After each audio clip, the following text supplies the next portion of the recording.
삼삼엠투 불법인가요? 불법과 합법, 이걸 뭘로 나누는 거냐면 사업자 등록하지 않고 운영하셔도 괜찮은데 내가 뭐 한 6개, 10개 해요. 그러면 장점 위주로 다루는 영상들은 많은데 리스크에 대해서 다루는 영상들이 잘 없더라고요.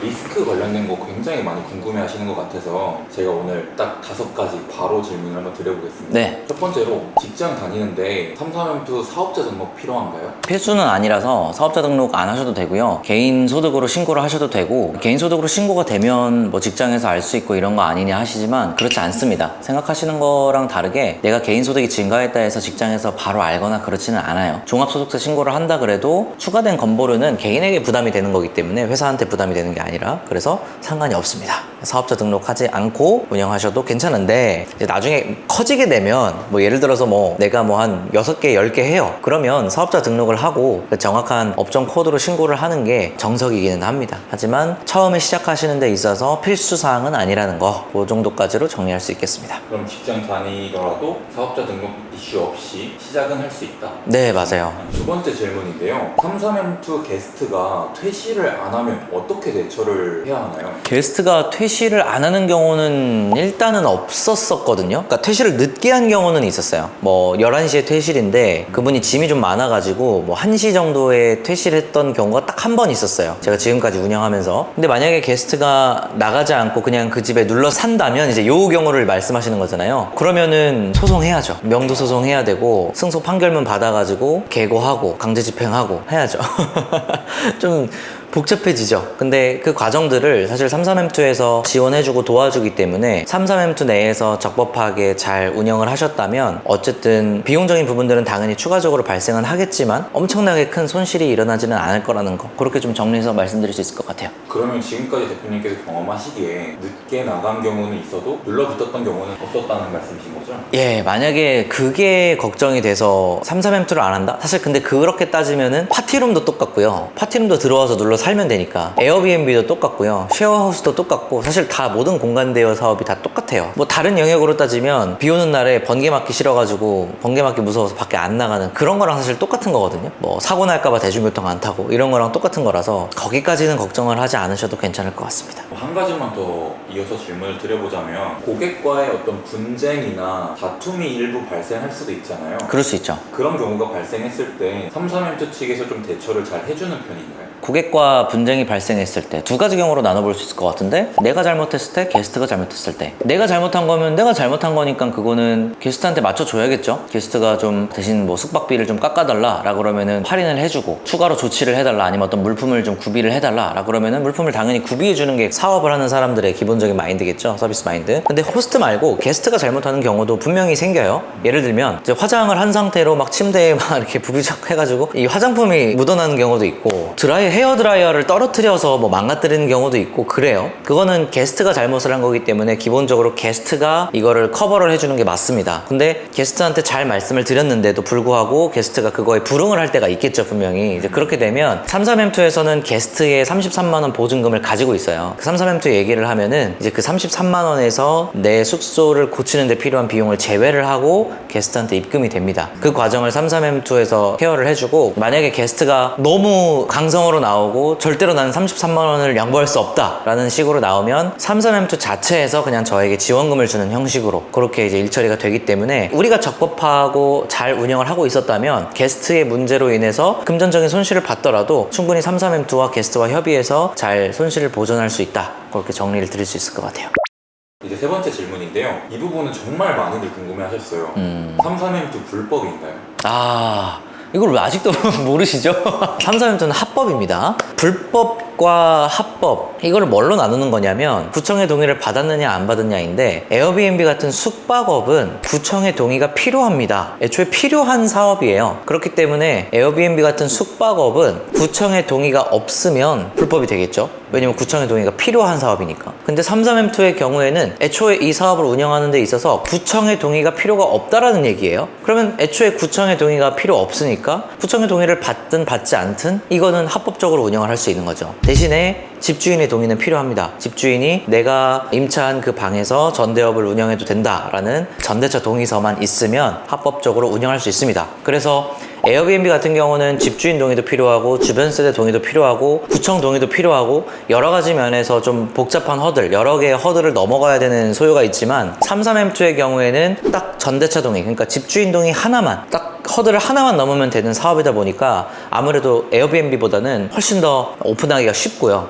그리고 옛날 같은 경우에 뭐 한 3, 4년 전까지만 해도 에어비앤비가 많이 없었던 터라 에어비앤비의 순수익이 이 33M2보다는 좀 많이 높았는데 지금은 에어비앤비가 너무 많아지기도 했고 매물도 되게 없는 상황이라서 그러니까 에어비앤비 하나에서 나오는 순수익이 한 150만 원 정도밖에 안 되거든요. 근데 그 시간이면 그러니까 그렇게 하나의 지점을 오픈하는 수고와 시간이면은 33M2를 그냥 2개, 3개 오픈하는 것과 거의 동일하다. 그래서 에어비앤비를 오픈하시려는 분들도 33M2 쪽으로 많이 넘어오고 있는 상황이다 라고 생각을 해주시면 될 것 같습니다. 그럼 결론적으로 불법은 아니다. 그렇죠. 불법 아니죠. 그럼 전대차 동의를 받아야 한다고 말씀을 해주셨는데 전대차 동의 받기가 지금도 가능한지 중개사와 마주한 경험이 없었던 그런 초보자분들도 가능한지 제 수강생분들 중에서는 사실 최근에도 전대차 사례가 되게 많고요.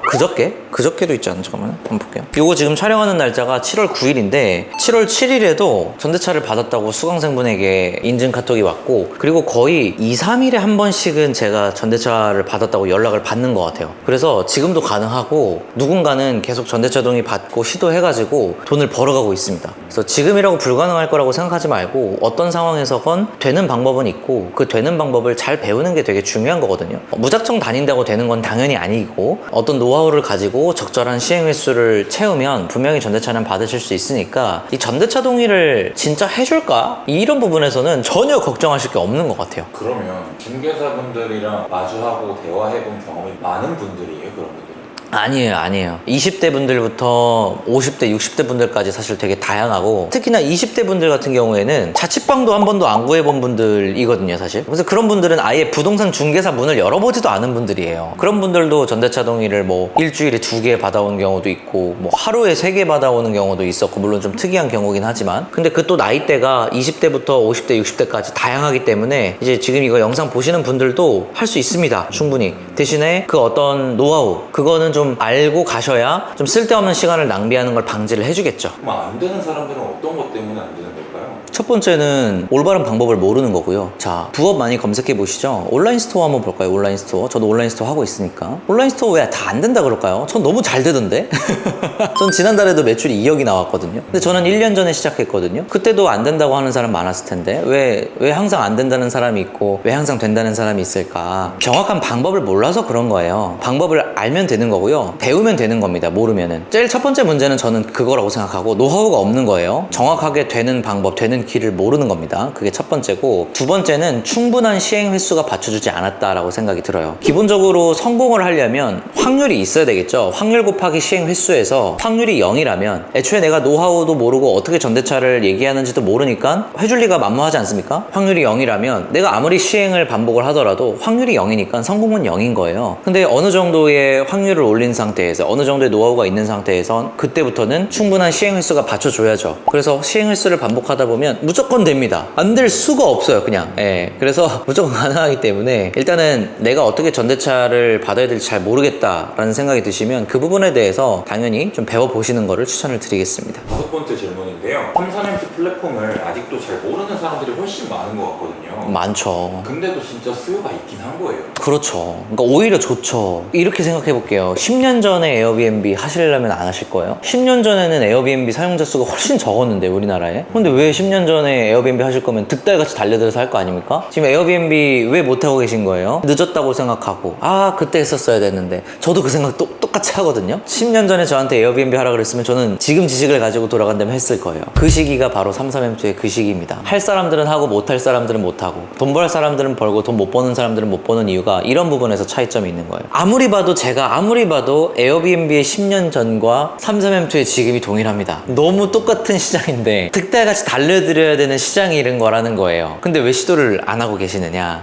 그죠? 지금도 수요가 정말 많고 예약이 정말 잘 됩니다. 과거의 에어비앤비가 그랬듯 33M2도 앞으로 그렇게 될 거예요. 오히려 에어비앤비에 이번 10월 달부터 에어비앤비에 있는 불법 숙소들이 전부 다 삭제 조치가 되면서 불법인 사람들이 전부 다 33M2로 넘어오지 않겠느냐라는 얘기도 있지만 이미 다 넘어왔고요. 그거는 이미 공급은 고정이 거의 되어 있는 거고, 그 상태에서 합법 에어비앤비가 받아낼 수 있는 수요를 더 이상 받아낼 수가 없는 거죠. 왜냐면 합법 에어비앤비 개수로는 한계가 있으니까. 그리고 다 투룸 3룸일 거잖아요. 잠깐 출장 오는 사람이 투룸 3룸에 머물겠습니까? 원룸에 머물겠지? 그러면 다 그 수요들이 사실 33M2로 몰려드는 것이고, 사실 에어비앤비를 2, 3일 예약하는 것보다 33M2를 일주일 예약하는 게 훨씬 저렴한 경우도 있거든요. 그럼 그런 분들은, 가성비를 좋아하시는 분들은 차라리 33M2를 일주일 예약을 해가지고 입퇴실 시간에 걱정 없이 그렇게 예약을 하시지, 그런 수요들이 다 넘어올 거라는 거예요. 수요가 더 증가할 일만 남았지 줄어들 일은 전혀 없다고 생각을 합니다. 그럼 오히려 수요가 증가할 일만 남았으니까 또 네. 좋은 시장이다라는 것이죠. 맞죠. 2013년도로 돌아가가지고 부동산 시장에 투자를 할까 말까 고민을 하는 사람이라면 뭐 비트코인만 봐도 투자를 할 수 있냐 없냐, 한 3년 전으로 돌아가면 비트코인 안 사실 거예요? 사실 거잖아요. 그죠? 그 시기가 지금 똑같이 33M2의 시기에 적용이 된다라는 거죠. 여기서 한 가지만 더 질문을 드려보자면 33M2 한 4주 이용하면은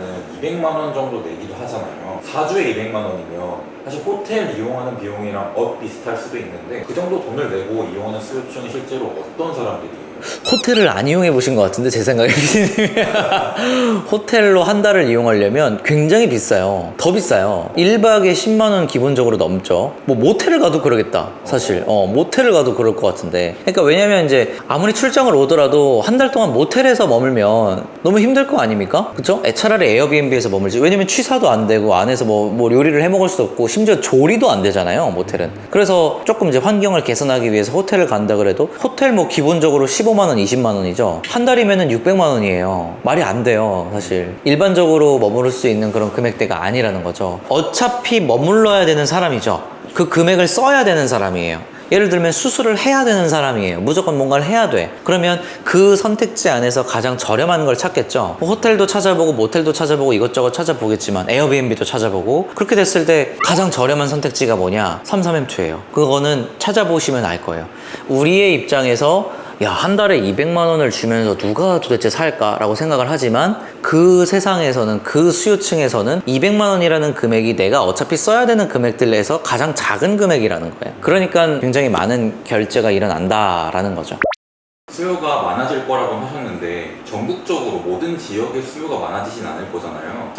이제 뭐냐면 이런 그 선입견을 가지고 계세요. 지방에 사시는 분들은 서울이 뭔가 잘 될 것 같다고 생각을 하시고, 또 근데 서울에 사시는 분들은 그렇게 생각 안 하거든요. 그러니까 무슨 얘기냐면 지방이라고 안 되는 게 아니고 서울이라고 다 잘 되는 게 아닌 거예요. 잘 되는 지역을 찾아서 해야 잘 되는 거예요. 서울에서도 데이터로 정확하게 분석을 해서 블루오션인 지역을 찾아야 되는 거예요. 근데 그 기준을 스스로 세울 수 있겠지만, 요 정도면 블루오션이야, 스스로 세울 수 있겠지만 검증된 기준이 필요한 거지 않아요? 결국에 기준이야 누구나 세울 수 있죠. 근데 검증된 기준이 필요하잖아요. 지방에서도 똑같아요. 그 검증된 기준을 가지고 지방에 혹시 이 기준에 부합하는 지역이 있는가를 봤을 때 10만 이하의 소도시에서도 그런 기준에만 부합하는 지역이 있다면 그곳에서도 100만 원 이상의 순수익을 내는 호점이 탄생을 하더라라는 거죠. 지방이라고 안 되는 것도 아니고 서울이라고 다 잘 되는 것도 아니다. 결론은 뭐냐면, 그래서 이런 데이터 분석 방법을 알아야 된다라고 말씀을 드릴 수가 있겠습니다. 그러면 말씀해 주셨던 그 데이터 분석이라는 거는 어떻게 하는 거예요? 간단하게 하자면 이제 수익성을 분석을 하는 건데, 이거는 말로만 설명드리기에는 좀 어려운 영역이라서 제가 7월 17일에 오후 8시부터 유튜브 라이브로 여러분들에게 특강을 해드릴 예정이니까요. 오늘 Q&A 영상 보시면서 데이터 분석이라는 게 도대체 뭔가 이게 궁금하신 분들은